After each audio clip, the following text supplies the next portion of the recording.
Je vais pouvoir dépasser ce cycliste en démarrant. Oui, réponse A. Non, réponse B. Je pourrais mordre la ligne pour dépasser. Oui, réponse C. Non, réponse D.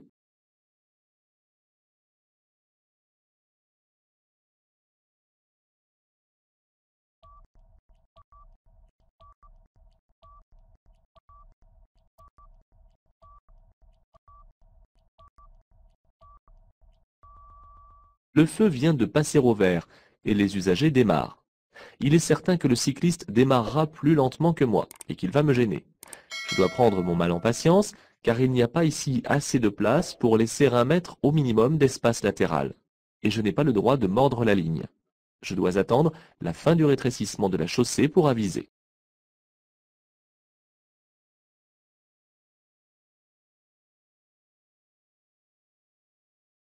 Je peux dépasser. Oui, réponse A. Non, réponse B.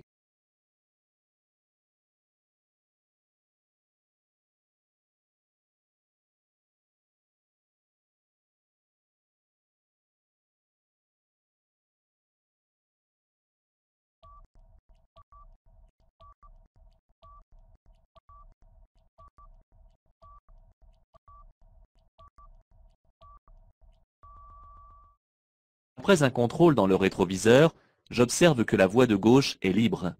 J'effectue un contrôle latéral et je peux commencer à dépasser, tout en prenant la précaution de ne pas trop me rapprocher du véhicule qui dépasse déjà.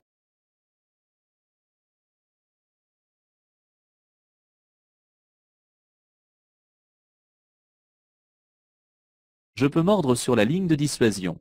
Oui, réponse A. Non, réponse B. Je laisse une distance de sécurité de 1,50 m.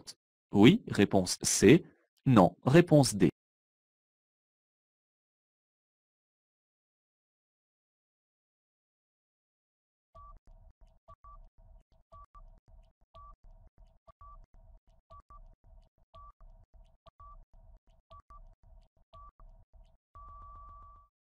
Je laisse une distance minimum de sécurité de 1,50 m car je circule hors agglomération.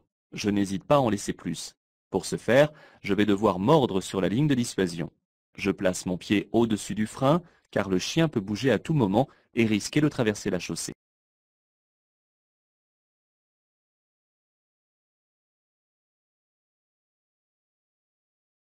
L'espace devant moi permet de dépasser. Oui, réponse A. Non, réponse B.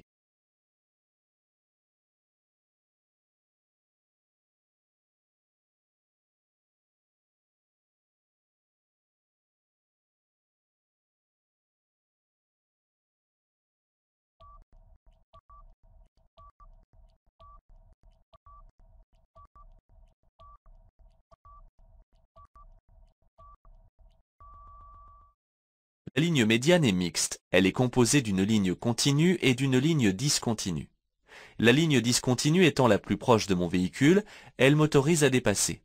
La visibilité vers l'avant est lointaine et personne ne se présente à l'horizon. Après les contrôles d'usage et le clignotant, je dépasse le poids lourd.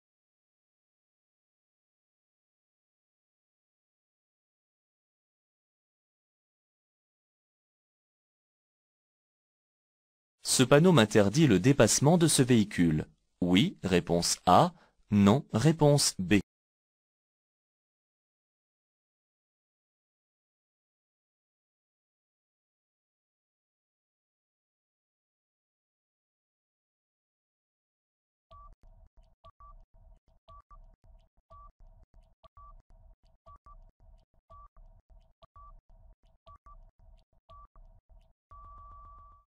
Le panneau d'interdiction signifie que les véhicules dont le poids total à charge est supérieur à 3,5 tonnes ne sont pas autorisés à dépasser d'autres véhicules à moteur, sauf ceux à 2 roues sans sidecar. Au volant d'un véhicule de tourisme, je ne suis donc pas concerné par cette signalisation.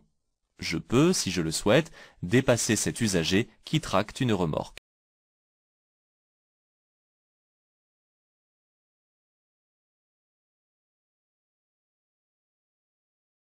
Dans cette situation, je passe sans ralentir. Réponse A. Je ralentis et je passe. Réponse B. Je m'arrête. Réponse C.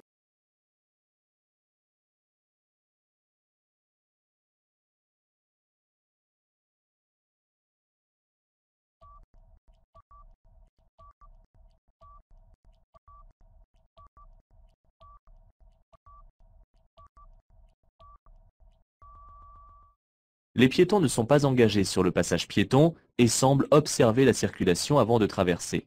Je peux donc passer. Je ralentis cependant car, même s'il est tenu en laisse, le chien pourrait tirer et aller sur la route.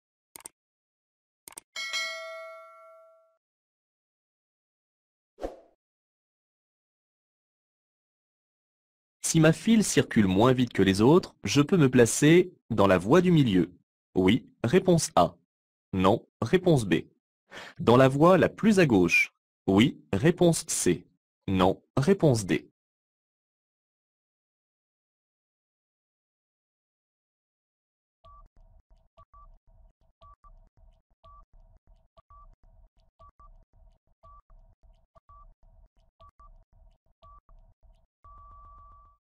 La circulation est dense et se fait ici en file ininterrompue. Il m'est alors interdit de changer de voie, sauf si je souhaite changer de direction. Si je ne respecte pas cette règle, je risque une amende.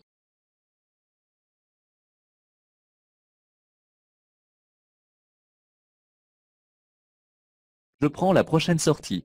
Je ralentis. Immédiatement, réponse A. Une fois placé dans la voie de décélération, réponse B.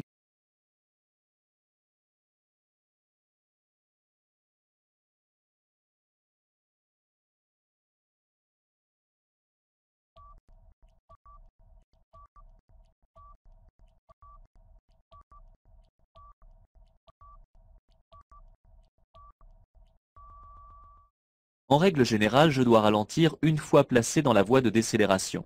Ceci afin de ne pas gêner les usagers qui me suivent. Cependant, il arrive que certaines voies de décélération soient trop courtes. C'est pourquoi des panneaux de prescription limitant la vitesse sont alors implantés avant les sorties afin d'obliger les usagers à ralentir à temps. Je peux profiter ici de la voie pour véhicules lents pour ralentir sans gêner.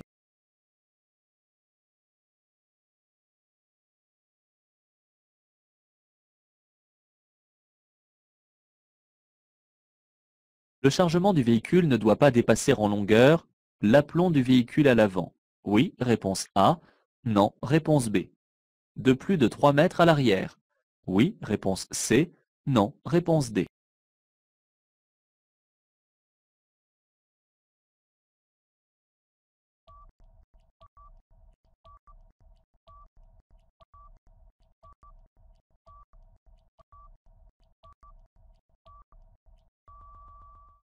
Le chargement d'un véhicule ne doit pas dépasser le niveau du pare-choc avant du véhicule et ne doit pas dépasser de plus de 3 mètres à l'arrière.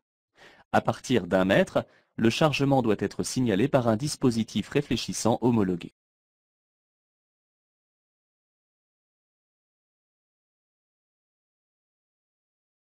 Je dois ralentir à 50 mètres. Réponse A. Immédiatement. Réponse B.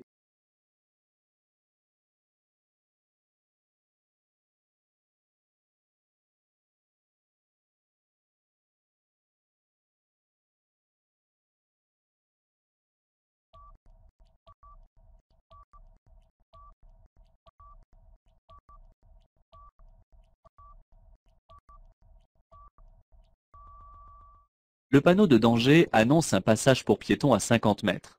Si je ne commence à ralentir qu'à la hauteur de ce passage, je ne pourrai pas m'arrêter en toute sécurité. Je dois donc ralentir immédiatement, comme l'indique le panneau de prescription.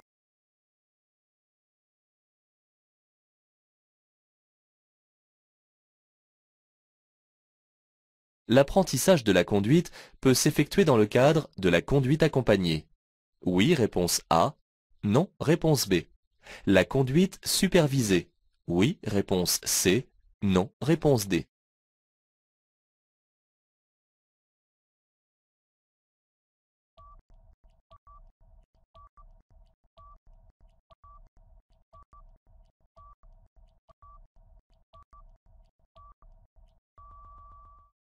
Il existe plusieurs modes d'apprentissage de la conduite. L'apprentissage traditionnel avec la possibilité de conduite supervisée à l'issue de la formation initiale. L'apprentissage anticipé de la conduite à partir de 16 ans avec une phase de conduite accompagnée après la formation initiale. Mais également la conduite encadrée pour les élèves des filières professionnelles des métiers de la route. Ces modes d'apprentissage privilégient l'expérience au volant entre la fin de la formation initiale et le passage du permis de conduire.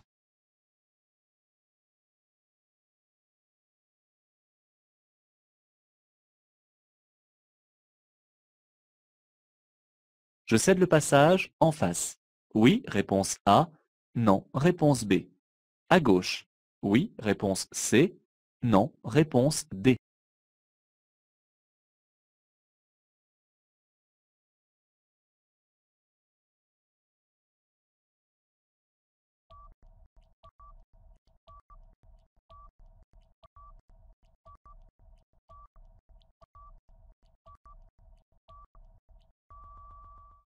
Je suis actuellement placé dans une voie de stockage qui me permet de tourner à gauche.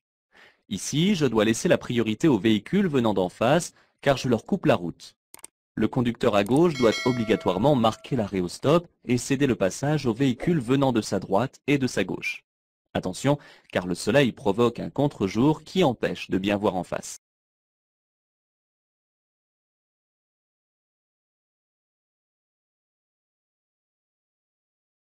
Cet usager est bien arrêté. Oui, réponse A. Non, réponse B.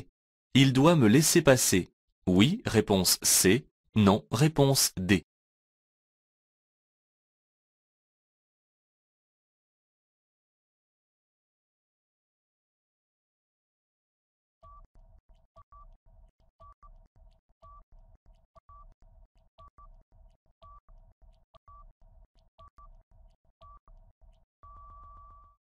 La ligne d'effet du stop est en avant dans l'intersection du fait du stationnement délimité à droite de la chaussée. L'usager est donc bien arrêté et peut bien me voir. Il doit, de plus, me céder le passage, mais je reste prudent.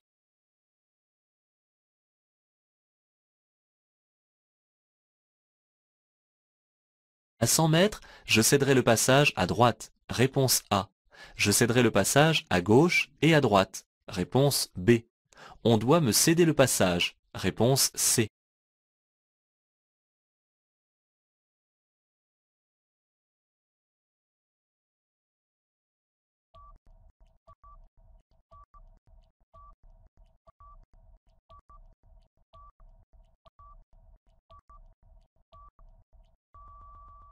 Ce signal est un panneau de danger. Il m'incite donc à ralentir. Il annonce une priorité ponctuelle à 100 mètres. Cela signifie que les usagers abordant mon axe de circulation doivent céder le passage avant de s'engager. Je reste tout de même vigilant.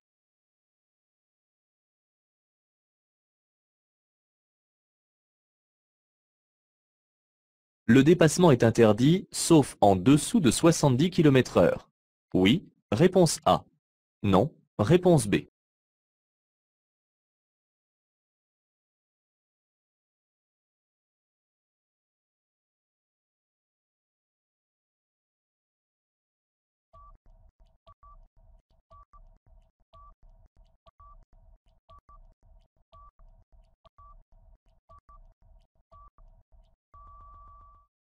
Les panneaux de signalisation ne se complètent pas, mais doivent se lire à part. Ici, à partir des panneaux, la vitesse sera limitée à 70 km/h pour tous les véhicules, quelle que soit leur catégorie. Le dépassement sera également interdit, quelle que soit la vitesse à laquelle on circule. Sauf indication contraire, ces deux interdictions seront valables jusqu'à la prochaine intersection ou jusqu'au signal y mettant fin.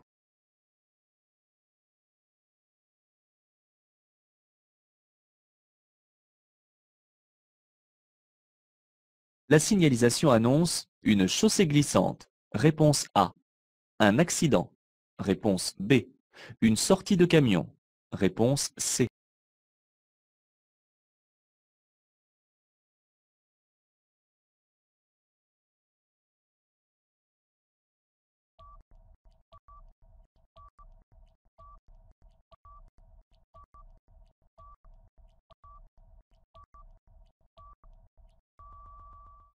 Le panneau de danger temporaire au sol annonce la présence d'un accident survenu à 150 mètres. Si ce panneau a été placé, cela veut dire que les secours sont déjà sur place. Je dois donc ralentir et rester vigilant car je risque probablement de rencontrer un fort ralentissement de la circulation. Le deuxième panneau annonce une sortie de camion, certainement un chantier.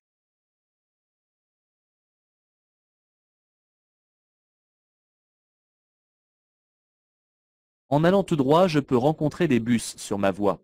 Oui, réponse A. Non, réponse B.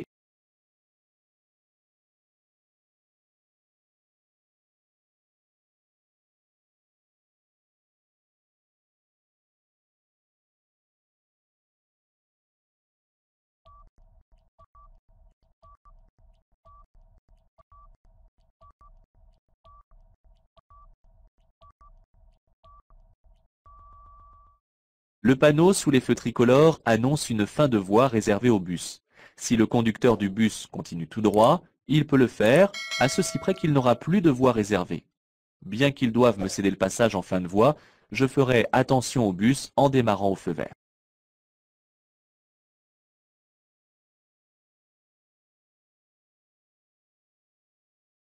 À 150 mètres, la chaussée se rétrécira par la gauche. Réponse A. La chaussée se rétrécira par la droite. Réponse B. J'aborderai un virage à gauche. Réponse C. J'aborderai un virage à droite. Réponse D.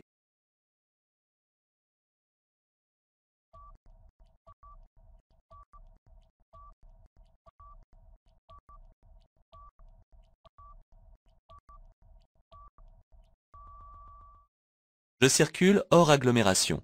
Les panneaux sont donc placés 150 mètres avant les dangers signalés. Celui du dessus annonce un rétrécissement de chaussée par la gauche et par la droite. C'est le passage du pont. Celui du dessous annonce un virage dangereux à droite. Il se situe juste après le pont.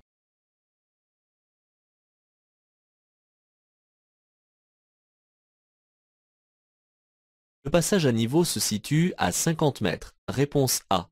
À 100 mètres. Réponse B. À 150 mètres. Réponse C.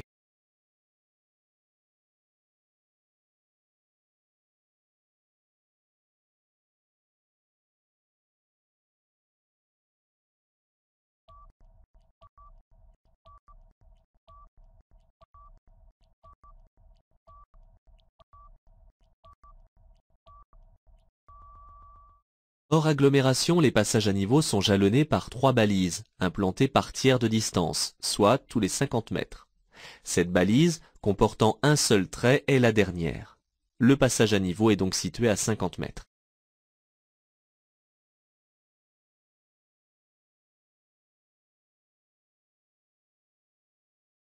Cette ligne mixte permet le dépassement pour mon sens de circulation, réponse A, le sens inverse de circulation, réponse B.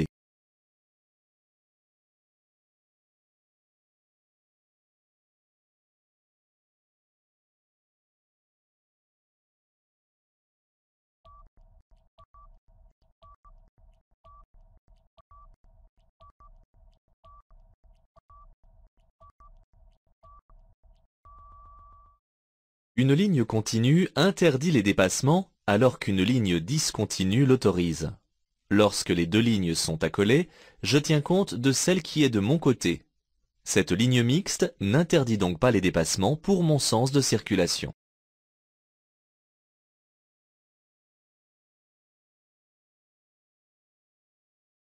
Sauf indication contraire, il est interdit de s'arrêter jusqu'à la fin du virage. Réponse A. Jusqu'à la prochaine intersection. Réponse B.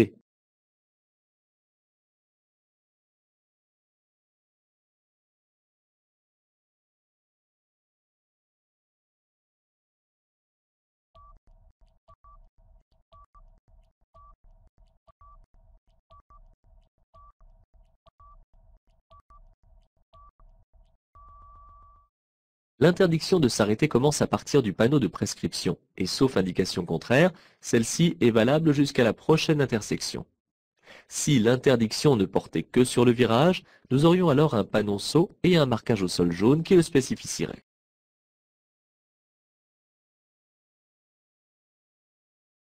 J'ai un pneu crevé. Je m'arrête sur le zébra central. Oui, réponse A. Non, réponse B. Sur l'accotement. Oui, réponse C. Non, réponse D.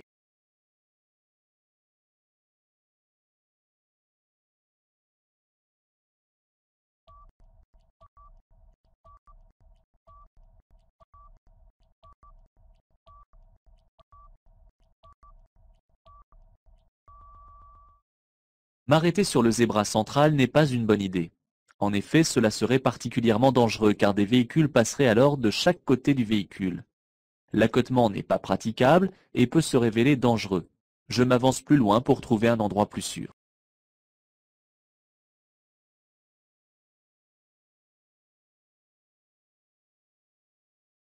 Nous sommes le 10 du mois. Je stationne du côté impair.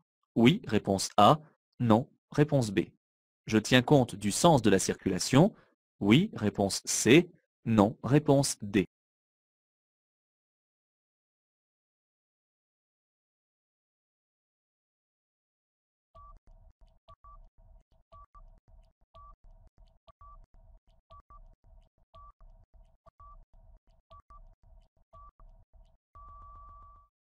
Le panneau me signale que j'entre dans une zone où le stationnement est semi-mensuel alterné. La première quinzaine du mois, je stationne du côté des numéros impairs des maisons. La deuxième quinzaine, je stationne du côté des numéros pairs des maisons. Vu que nous sommes le 10 du mois, je dois stationner du côté impair.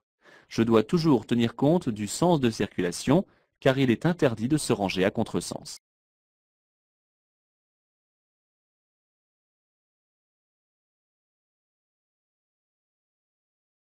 Je conduis une camionnette. Je peux stationner à cet endroit signalé.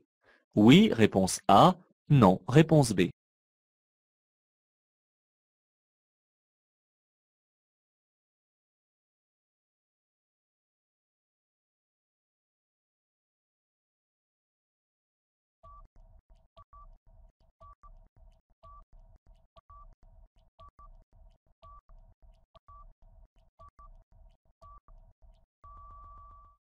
Le panneau interdit le stationnement aux véhicules de transport en commun, ainsi qu'aux véhicules affectés au transport de marchandises, y compris les camionnettes et les fourgonnettes.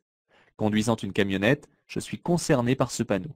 Je dois suivre la direction à gauche pour aller dans un parc de stationnement qui me sera réservé.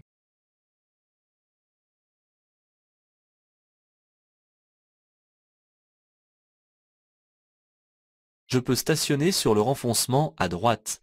Oui, réponse A. Non, réponse B.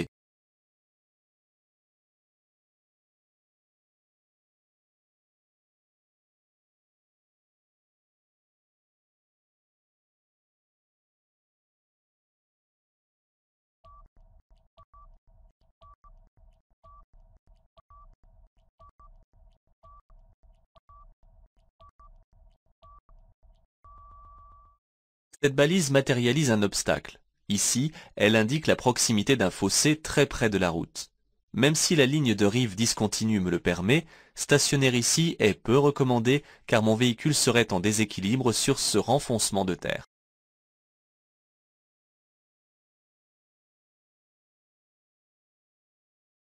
Ce panneau signifie entrée d'une zone à stationnement payant.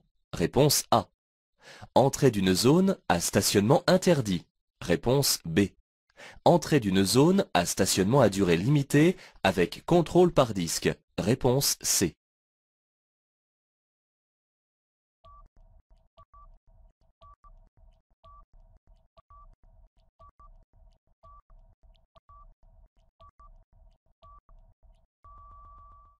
Le symbole du disque de stationnement est désormais européen. Ce nouveau symbole, à l'intérieur du panneau d'entrée de zone, signifie qu'il s'agit d'une zone de stationnement à durée limitée avec contrôle par disque.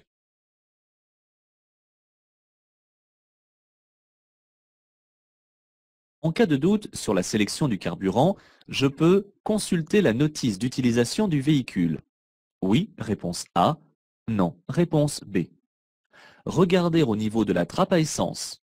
Oui, réponse C. Non, réponse D.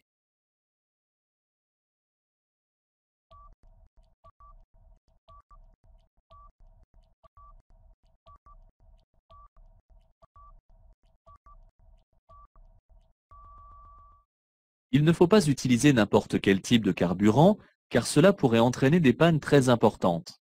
En cas de doute, il faut lire la notice d'utilisation du véhicule ou alors regarder au niveau de la trappe à essence, car le carburant préconisé y est parfois inscrit.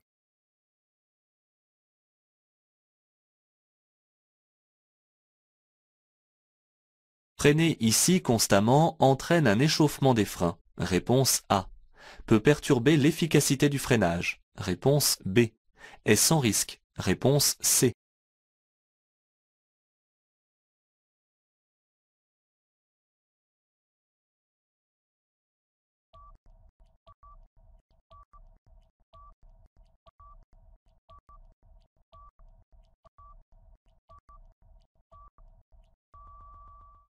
Bien souvent, le sens de la question dirige vers la bonne réponse. Alors, il n'est pas nécessaire de s'y connaître, mais seulement de savoir l'essentiel.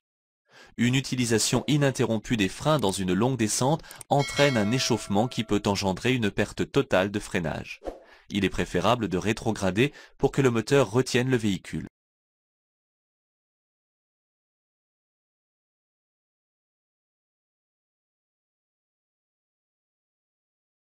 Les effets de l'alcool se font sentir dès 0,2 g par litre. Réponse A. Dès 0,5 g par litre. Réponse B. Dès 0,8 g par litre. Réponse C.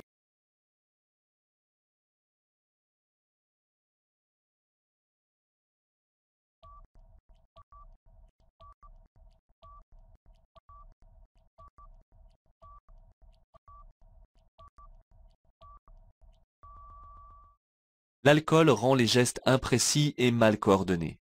Il réduit le niveau d'attention, de concentration et la résistance à la fatigue. Dès 0,2 g par litre, soit un verre, la perception, le raisonnement et l'action du conducteur commencent à s'altérer. Le champ visuel est rétréci, les distances et les vitesses sont faussées, la sensibilité à l'éblouissement est plus grande, le temps de réaction est allongé. Enfin, l'équilibre et la perception des accélérations sont perturbés.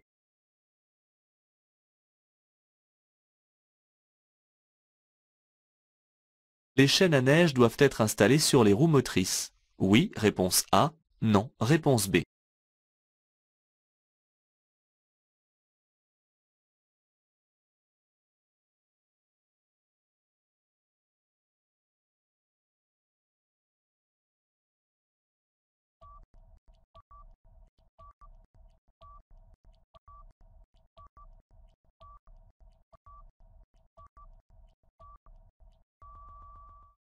Les chaînes à neige doivent obligatoirement être installées sur au moins 2 roues motrices. Par conséquent, sur les véhicules à traction, on les placera autour des roues avant et sur les véhicules à propulsion, comme certains véhicules de sport, autour des roues arrière.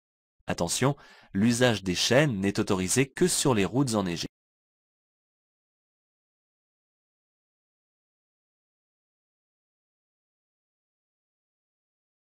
En cas de panne dans un tunnel, je reste dans le véhicule. Réponse A.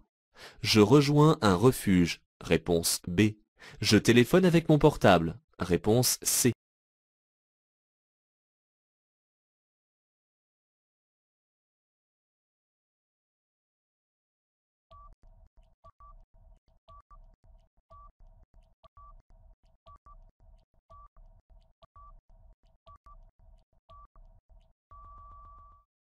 En cas de panne dans un tunnel, je tente de rejoindre un refuge avec le véhicule, après avoir allumé les feux de détresse. Sinon, je gare le véhicule bien à droite et je rejoins à pied un refuge. J'utilise ensuite un poste d'appel car le téléphone portable ne porte pas dans un tunnel. De plus, il risque de perturber les communications des secours.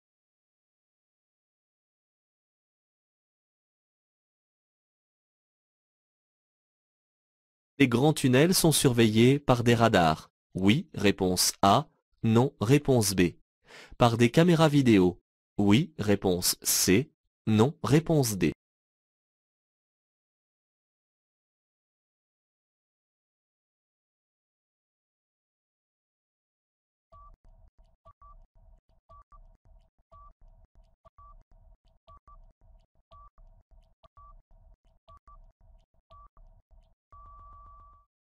Les tunnels de grande longueur sont très étroitement surveillés afin d'assurer un maximum de sécurité.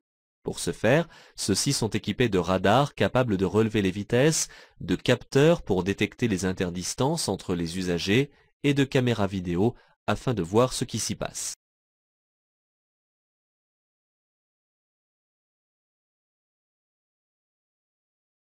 Je viens d'obtenir mon permis probatoire. J'aurai 12 points au bout de 3 ans par la filière traditionnelle. Oui, réponse A. Non, réponse B.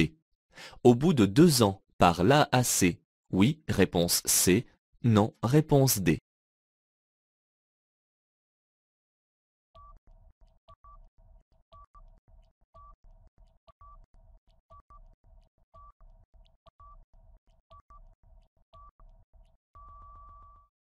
Si je ne commets pas d'infraction susceptible d'un retrait de points durant la période probatoire, le capital de mon permis atteint 12 points à la fin de celle-ci.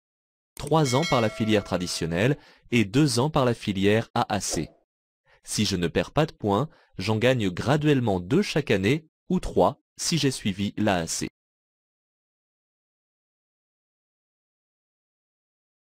Je garde la même allure. Oui, réponse A. Non, réponse B. Je serre à droite. Oui, réponse C. Non, réponse D.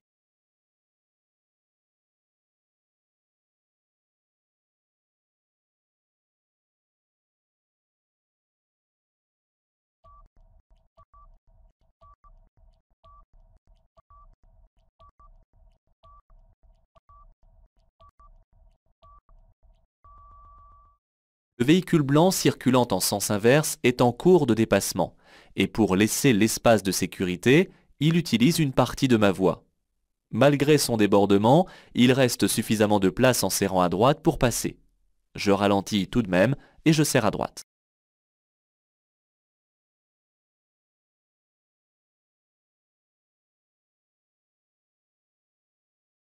Cet usager semble hésiter à s'insérer.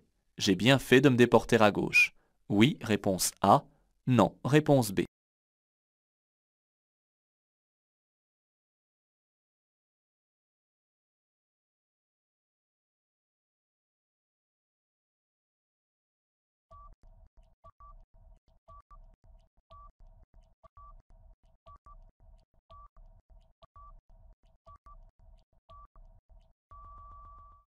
Un usager qui s'insère ne doit pas gêner les autres conducteurs qui circulent sur l'axe principal, car il possède un panneau de céder le passage. Cependant, en cas de difficulté d'insertion, il ne m'est pas interdit de l'aider en changeant de voie si cela est possible. Je le ferai presque systématiquement pour un poids lourd.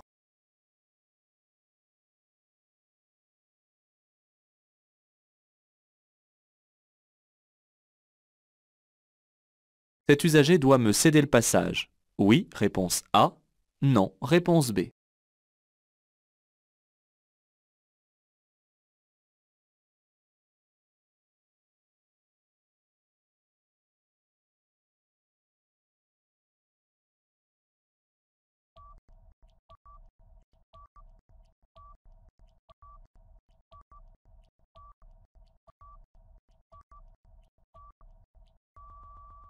S'il s'agissait ici d'une intersection, le marquage au sol le montrerait par une interruption de la ligne de rive et éventuellement par la présence de balises.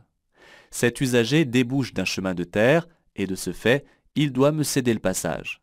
Je reste cependant très attentif à son comportement.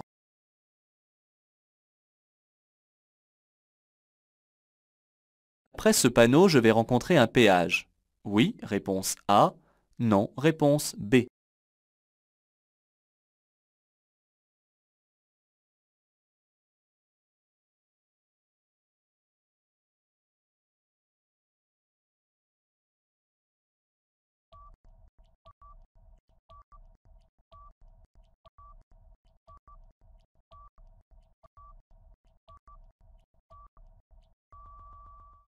Ce panneau me signale la fin d'une autoroute.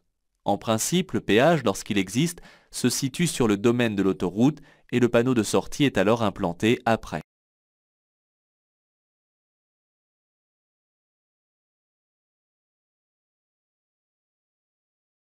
Ce panneau indique un lieu-dit, réponse A.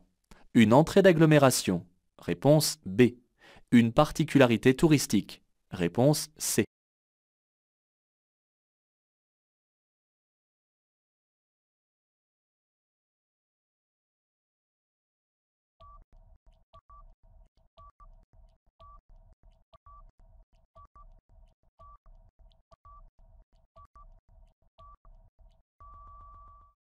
Les panneaux d'indication à fond brun apportent des informations touristiques.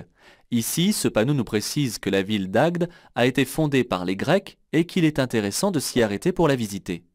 On ne trouve jamais de panneau d'entrée d'agglomération ou de lieu-dit sur une autoroute.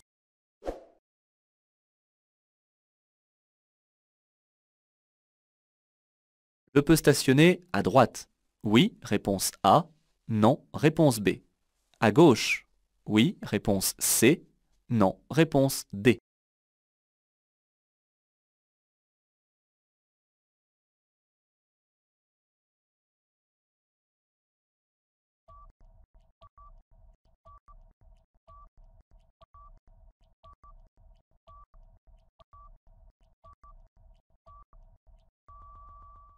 La balise d'intersection ainsi que le panneau de céder le passage indiquent la présence d'une intersection à droite.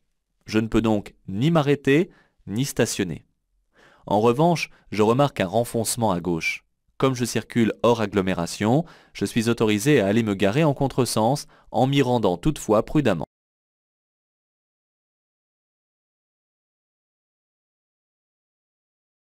En agglomération, pour moins polluer, je privilégie la voiture, réponse A, le vélo, réponse B, le transport en commun, réponse C.